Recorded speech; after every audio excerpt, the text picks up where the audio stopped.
नमस्कार, मैं हूं रश्मि। आप देख रहे हैं देश का नंबर 1 न्यूज चैनल प्रजातंत्र टीवी। लोकसभा चुनाव के अंतिम चरण का मतदान संपन्न होने के बाद आए एग्जिट पोल में भारतीय जनता पार्टी के नेतृत्व वाले राष्ट्रीय जनतांत्रिक गठबंधन यानी कि एनडीए को प्रचंड बहुमत मिलने का अनुमान लगाया गया है। इन सर्वेक्षणों के मुताबिक प्रधानमंत्री नरेंद्र मोदी लगातार तीसरी बार केंद्र की सत्ता संभालते हुए पूर्व के सारे रिकॉर्डों को ध्वस्त कर देंगे। मोदी ने लोकसभा चुनाव में अपने प्रभावी एवं चमत्कारी प्रदर्शन से जनता का दिल जीत लिया है और उनके देश के विकास के कार्यक्रमों पर जनता ने मोहर लगाई है। विपक्ष के लिए जनता ने स्पष्ट संदेश दिया है कि मुस्लिम तुष्टीकरण, मुफ्त की रेवड़ियां बांटने, संविधान बचाने के भ्रामक ड्रामे एवं देश तोड़ने की सोच से ऊपर उठकर विपक्ष की भूमिका का सार्थक करे। कोई भी एग्जिट पोल चुनाव परिणाम तो नहीं होता, लेकिन बातों ही बातों में चुनाव परिणामों की ओर इशारा कर जाता है, जो अक्सर समय की कसौटी पर सही साबित होते आए हैं।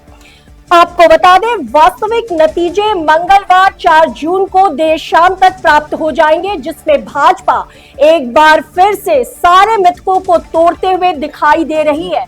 भाजपा की सफलता को इसलिए भी बड़ा माना जा रहा है क्योंकि उसने सारे विपक्षी दलों के गठबंधन एवं शक्तियों को मात दे दी है। भाजपा न केवल अपनी सरकार को बचाते हुए दिख रही है, बल्कि भारत को एक नए युग में ले जाने के लिए प्रतिबद्ध दिख रही है। निश्चित ही सशक्त एवं विकसित भारत निर्मित होने के लिए भाजपा एक लहर बन चुकी है और इस लहर ने पूरे मुल्क के स्वाभिमान को एक नई ऊंचाई दी है। अब भारत का मतदाता परिपक्व हो चुका है। उसे जाति, धर्म, संप्रदाय के नाम पर गुमराह नहीं किया जा सकता। लोकतंत्र जिस रूप में सशक्त हो रहा है, उसी के अनुरूप राजनीतिक चरित्र को गढ़ना होगा। उसके प्रति भी राजनीतिक दलों को एहसास कराना होगा, जहां से राष्ट्रहित, ईमानदारी और नए मनुष्य की रचना, सशक्त अर्थव्यवस्था एवं विकास की तीव्र रफ्तार खबरदार भरी गुमराह दिखाई दे रही है।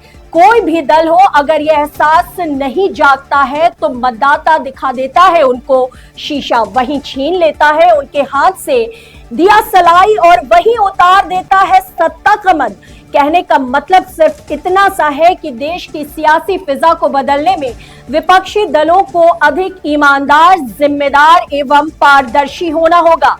विपक्षी दल अपनी जिम्मेदारियों से भागते हुए देश से ज्यादा दल को महत्व देने का परिणाम इस चुनाव में देख लिया है। भाजपा की तुलना में अन्य दलों पर दाग ज्यादा और लंबे समय तक रहे हैं।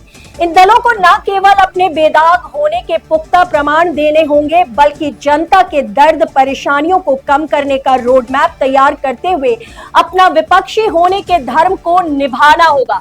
तभी वे आदर्श विपक्ष के हकदार बन सकेंगे। हमने इन चुनावों में देखा है कि केवल झूठे आश्वासनों से मतदाता को गुमराह करने के दिन अब लद गए हैं। सबसे बड़ा विरोधाभास ये है कि विभिन्न विपक्षी दल अपने को, समय को, अपने भारत को, अपने पैरों के नीचे की जमीन को पहचानने वाला साबित नहीं कर पाए हैं।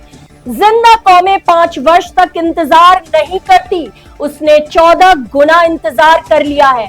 ये विरोधाभास नहीं, दुर्भाग्य है या सहिष्णुता कहे, जिसकी एक सीमा होती है, जो पानी की तरह गर्म होती है, 50 डिग्री सेल्सियस पर भाप की शक्ति बन जाती है।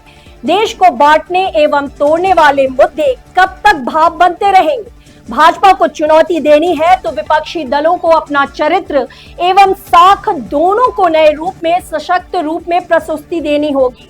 अन्यथा इन लोकसभा चुनाव की तरह आगे जाने कितने भी चुनाव होंगे, उनके चुनाव परिणाम इसी तरह निराश करते रहेंगे विपक्षी दलों को। इससे विचित्र और हास्यास्पद कुछ नहीं कि कांग्रेस समेत अन्य इंडिया गठबंधन से जुड़े दल एक और जोर शोर से यह दावा करने में लगे हैं कि उनके गठबंधन को लोकसभा चुनाव में 295 सीटें मिल रही हैं।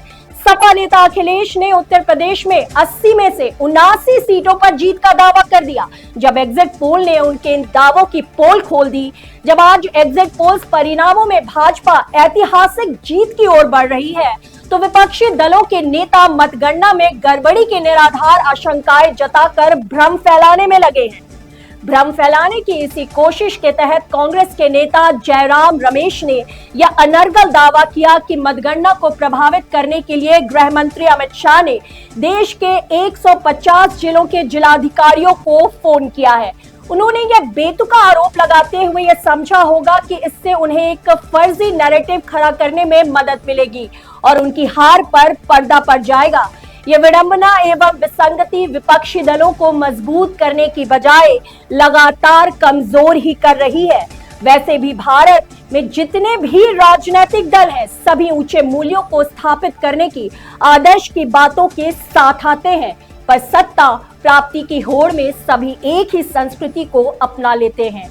मूल्यों की जगह कीमत की और मुद्दों की जगह मतों की राजनीति करने लगते हैं। चुनाव की प्रक्रिया को ही नहीं, चुनाव मतगणना की प्रक्रिया को भी विपक्षी राजनीतिक दलों ने अपने स्तर पर भी कीचड़ भरा कर दिया है।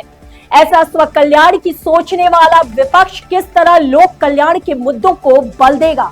बिना विचारों के दर्शन और शब्दों का जाल बुने यही कहना है कि लोकतंत्र के इस सुंदर नाजुक वृक्ष को नैतिकता के पानी और अनुशासन के ऑक्सीजन चाहिए।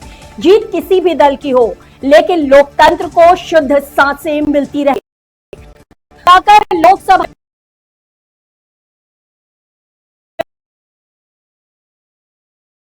विपक्षी दल कांग्रेस होती दिखी, कमजोर ही क्या, उसको तो लगभग सफाया ही होता रहा है। कांग्रेस के प्रभावी कांग्रेस के कई नेता अलग हो गए, उससे भी भाजपा की स्थिति मजबूत बनी हुई है। इस बार कांग्रेस पार्टी सबसे बड़ी कमजोर पार्टी बनकर उभरी है। उसकी कमजोरी न केवल राजनीतिक स्तर पर बल्कि मानसिक स्तर पर स्पष्ट दिख रही है। कांग्रेसी एवं विपक्षी नेताओं की हरकतों से यदि कुछ स्पष्ट है तो यही कि वे अपनी संभावित हार का ठीकरा चुनाव आयोग, मीडिया आदि पर फोड़ने की पूरी तैयारी कर चुके हैं। यही कारण है कि उन्होंने एग्जिट पोल के नतीजों को न केवल अस्वीकार कर दिया बल्कि उन्होंने भाजपा प्रायोजित भी करार दिया। एग्जिट पोल को लेकर कांग्रेस इतनी दुविधाग्रस्त थी कि पहले उसने टीवी चैनलों पर होने वाली चर्चा का बहिष्कार करने का फैसला किया और फिर फजीहत होती देखकर उसमें शामिल होने का निर्णय लिया। प्रधानमंत्री नरेंद्र मोदी ने ठीक ही कहा है कि वह विश्वास के साथ कह सकते हैं कि लोगों ने राजग सरकार को फिर से चुनने के लिए रिकॉर्ड संख्या में मतदान किया है, क्योंकि लोगों ने हमारी सरकार का ट्रैक रिकॉर्ड देख लिया है। हमारी सरकार के कार्यकाल में गरीबों, हाशिए पर पड़े लोगों और दलितों के जीवन में गुणात्मक सुधार आया है। लोगों ने ये भी देख लिया है कि किस प्रकार भारत में सुधारों ने देश को 5वीं सबसे बड़ी वैश्विक अर्थव्यवस्था बना दिया है। उन्होंने तंज कसते हुए यहां तक कह दिया कि अवसरवादी इंडिया गठबंधन मतदाताओं के दिलों को छूने की बजाय घायल ही किया। मोदी सरकार के तौर तरीकों पर आम जनता का विश्वास ही इस ऐतिहासिक जीत का कारण बना है। विपक्ष की नकारात्मक राजनीति, महंगाई, बेरोजगारी, आरक्षण, अर्थव्यवस्था, संविधान जैसे तमाम मुद्दे थे जिस पर जनता ने मोदी सरकार की नीतियों एवं साफ सुथरी छवि पर मुहर लगाई है। कानून व्यवस्था, राजनीतिक अपराधियों पर अंकुश और केंद्र की योजनाओं की प्रभावी क्रियान्वयन से जनता को साफ संदेश मिला कि भारत में विकास, सुशासन, सुरक्षा एवं शांतिपूर्ण जीवन के लिए मोदी ही सबसे उपयुक्त है। ऐसे में ताजा नतीजे भाजपा की रणनीति एवं सिद्धांतों पर खड़े उतरे। चुनावी परिणामों का संबंध चुनावों के पीछे अदृश्य लोक जीवन से, उनकी समस्याओं से होता है। संस्कृति, परंपराएं, विरासत, विकास, व्यक्ति, विचार, लोकाचरण से लोक जीवन बनता है और लोक जीवन अपनी स्वतंत्र अभिव्यक्ति से ही लोकतंत्र स्थापित करता है, जहां लोक का शासन लोक द्वारा लोक के लिए शुद्ध तंत्र का स्वरूप बन जाता है।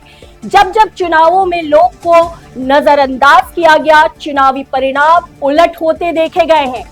लोकसभा के इन चुनावी परिणामों से विभिन्न विपक्षी राजनीतिक दलों को सबक लेने की अपेक्षा है।